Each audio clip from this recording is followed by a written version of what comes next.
இதழ் TNTR காலை நேர பிரதான செய்திகள் வாசித்து வழங்குபவர் சத்யா பிரபு.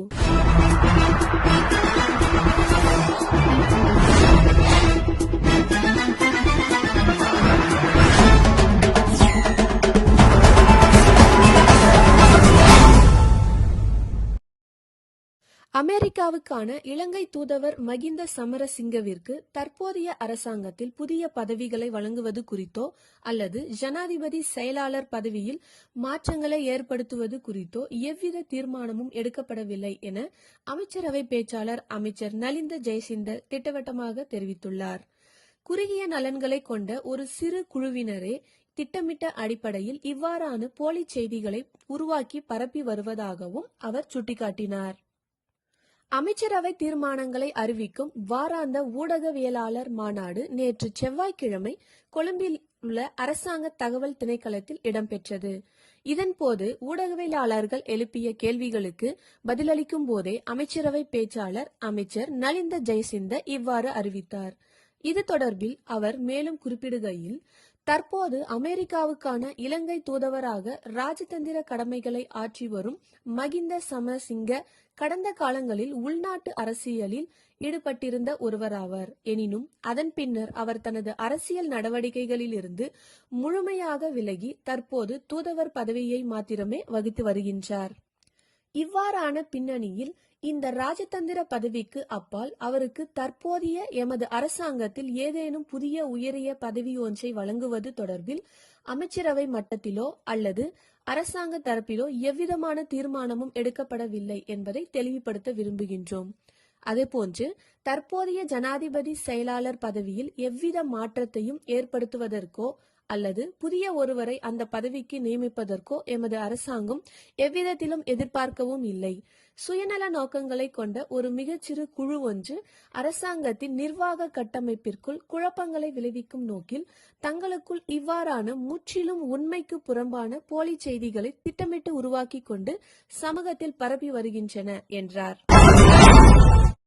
யாழ்ப்பாண உயர் பாதுகாப்பு வலயத்தினுள் உள்ள பெருமளவான காணிகளை விடுவிப்பதற்கு மிக விரைவில் நடவடிக்கை எடுக்கப்படும் என கடற்றொழில் அமைச்சர் ராமலிங்கம் சந்திரசேகரன் தெரிவித்துள்ளார்.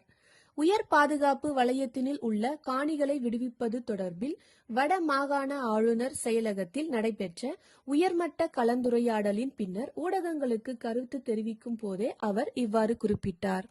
மக்களின் காணி மக்களுக்கே என்பதே எமது அரசாங்கத்தின் நோக்கமாகும். அந்த காணிகளை விடுவிக்கும் முகமாக உயர்மட்ட குழுவினர் நேரில் சென்று பார்வையிட்டு காணி விடுவிப்பு தொடர்பில் கள ஆய்வுகளை மேற்கொண்டோம். இதில் உடனடியாக விடுவிக்கப்படக்கூடிய காணிகளை விடுவிப்பதற்கு நடவடிக்கை எடுத்துள்ளோம். குறிப்பாக வழிபாட்டு தலங்கள் மற்றும் பாடசாலைகளை விடுவிப்பதற்கான முழுமையான நடவடிக்கைகள் எடுக்கப்பட்டுள்ளன. அதேவேளை உயர் பாதுகாப்பு வலயத்தினுள் பிரதான வீதிகளின் சில பகுதிகள் காணப்படுகின்றன. அவற்றை விடுவித்து முழுமையாக வீதிகளை பொதுமக்களின் பயன்பாட்டுக்கு கொண்டு வரவும் நடவடிக்கைகள் எடுக்கப்பட்டுள்ளன. உடனடியாக விடுவிக்க முடியாத நிலையில் காணப்படும் காணிகள் குறித்து மேலும் ஆராயப்பட்டு எதிர்காலத்தில் விடுவிக்கக்கூடிய காணிகளை விடுவிக்க நடவடிக்கைகள் எடுப்போம். அவ்வாறு விடுவிக்க முடியாத காணிகள் தொடர்பில் காணி உரிமையாளர்களுடன் பேச்சுவார்த்தைகளை நடத்தி அது குறித்து தீர்மானிக்க உள்ளோம். விமான நிலைய விரிவாக்கத்திற்காக எத்தனை ஏக்கர் காணிகள் தேவை என்பது தொடர்பில் ஆராயப்பட்டு வருகிறது. அந்த காணிகளை வழங்குவது குறித்து எதிர்காலத்தில் பேச்சுவார்த்தைகளை நடத்த உள்ளோம். அதேபோல் விவசாய காணிகளை விடுவிப்பது தொடர்பில் விவசாய திணைக்கள அதிகாரிகளிடம் விவரங்களை கோரியுள்ளோம். அந்த தரவுகள் கிடைத்ததும் அக்காணிகளையும் விடுவிக்க நடவடிக்கை எடுப்போம் என்றார். வடக்கில் தேசிய பாதுகாப்பிற்கு பங்கம் ஏற்படாத வகையில் காணிகளை விடுவிப்பதற்கான சாதகமான நடவடிக்கைகள் முன்னெடுக்கப்படும் என பாதுகாப்பு பிரதி அமைச்சர் மேஜர் ஜெனரல் அருண ஜெயசேகர தெரிவித்துள்ளார். காணி விடுவிப்புகள் தொடர்பில் வடமாகாண ஆளுநர் செயலகத்தில் நேற்றைய தினம் செவ்வாய்க்கிழமை இடம்பெற்ற விசேட உயர்மட்ட கலந்துரையாடலின் போதே அவ்வாறு தெரிவித்தார். மேலும் தெரிவிக்கையில், படையினரின் கட்டுப்பாட்டில் உள்ள பொதுமக்களின் காணிகளை விடுவிப்பது தொடர்பில் பாதுகாப்பு அமைச்சு மிகவும் தீவிரமான அக்கறையுடன் செயற்பட்டு வருகின்றது. படையினரின் கட்டுப்பாட்டில் இருந்த காணிகள் படிப்படியாக விடுவிக்கப்பட்டு வருகின்றன. மக்களின் காணிகளை விடுவிக்க வேண்டும் என்பதில் ஜனாதிபதி மிக தெளிவான நிலைப்பாட்டில் உள்ளார். காணிகளை விடுவிப்பது தொடர்பான சாத்தியக்கூறுகளை ஆராய்வதற்காக முப்படைகளின் தளபதிகள், அமைச்சர்கள், நாடாளுமன்ற உறுப்பினர்கள், மாவட்ட மற்றும் பிரதேச செயலாளர்கள் மற்றும் உரிய அதிகாரிகளுடன் இணைந்து குறிப்பிட்ட சில பகுதிகளுக்கு நேரடியாக களப்பயணம் மேற்கொண்டோம். இதன்போது பாடசாலைகள், வழிபாட்டு தலங்கள் மற்றும் மக்கள் கோரும் குறிப்பிட்ட சில காணிகளின் பாதுகாப்பு மற்றும் மூலோபாய முக்கியத்துவங்கள் குறித்து நேரில் ஆராயப்பட்டது. இந்த தகவல்கள் மற்றும் கள ஆய்வுகளின் முடிவுகள் அனைத்தும் கொழும்பில் உள்ள பாதுகாப்பு அமைச்சருக்கு நேரடியாக கொண்டு செல்லப்பட்டு ஜனாதிபதி தலைமையிலான தேசிய பாதுகாப்பு சபையிலும் நாடாளுமன்ற பாதுகாப்பு ஆலோசனை குழுவிலும் சமர்ப்பிக்கப்பட்டு விரிவாக ஆராயப்படும். தேசிய பாதுகாப்பிற்கு பங்கம் ஏற்படாத வகையில் காணிகளை விடுவிப்பதற்கான சாதகமான நடவடிக்கைகள் முன்னெடுக்கப்படும். எவ்வாறாயினும் சில அதிமுக்கியமான பகுதிகளில் தேசிய பாதுகாப்பை கருத்தில் கொண்டே தீர்மானங்கள் எடுக்கப்பட வேண்டும். சில குறிப்பிட்ட காணிகளை விடுவிப்பதானது சிவில் விமான போக்குவரத்து அதிகார சபையின் தீர்மானங்களிலேயே தங்கியுள்ளது. எனவே அதனுடன் தொடர்புடைய பிரச்சினைகளை தீர்ப்பதற்காக சிவில் விமான போக்குவரத்து துறை அமைச்சர், துறைசார் செயலாளர்கள் மற்றும் உயர் அதிகாரிகளை உள்ளடக்கிய விசேட உயர்மட்ட கூட்டம் ஒன்று மிக விரைவில் ஏற்பாடு செய்யப்படும் என தெரிவித்தார். எபோலா பாதிப்புள்ள பகுதிகளில் இருந்து வரும் பயணிகள் 21 நாட்களுக்கு தங்களை தனிமைப்படுத்திக் கொள்ள வேண்டும் என கனடா அரசாங்கம் செவ்வாய்க்கிழமை அறிவித்தது. மேலும் காங்கோ, தெற்கு சூடான் மற்றும் உகாண்டா ஆகிய நாடுகளில் இருந்து வரும் விண்ணப்பங்கள் மீதான முடிவுகளை குடிவரவு அதிகாரிகள் தற்காலிகமாக நிறுத்தி வைத்துள்ளனர். கனடாவின் பொது சுகாதார முகமையின் எல்லை மற்றும் பயண சுகாதார மையத்தின் தலைமை இயக்குனர் லூக் பிரிஸ்பாய்ஸ் இந்த நடவடிக்கைகள் மிகுந்த முன்னெச்சரிக்கையாக செயல்படுத்தப்படுவதாகவும் ஆகஸ்ட் 29 வரை அமலில் இருக்கும் என்றும் கூறியுள்ளார். அறிகுறிகள் தென்படும் பயணிகள் மேலதிக மருத்துவ பரிசோதனைக்காக மருத்துவமனைக்கு அனுப்பப்படுவார்கள். சனிக்கிழமை முதல் கடுமையான எல்லை நடவடிக்கைகள் அமல்படுத்தப்படுகின்றன.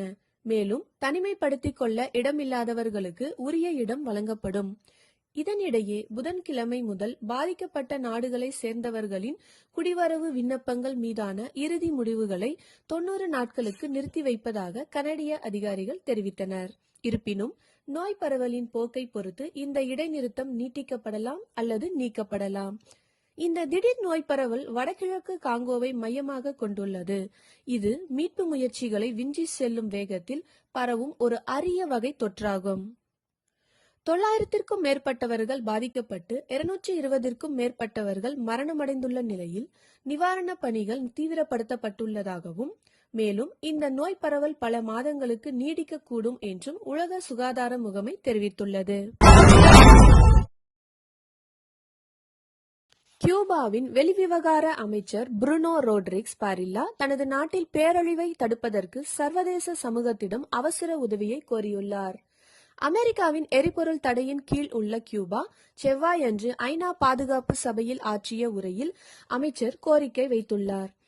ஆயுத பிரயோகம் அல்லது எரிபொருள் முற்றுகை மூலம் திணிக்கப்படக்கூடிய மனிதாபிமான பேரழிவை தடுக்க சர்வதேச சமூகம் அணிதிரள வேண்டும் என்று நான் கேட்டுக்கொள்கிறேன் என ரோட்ரிக்ஸ் கூறியுள்ளார்.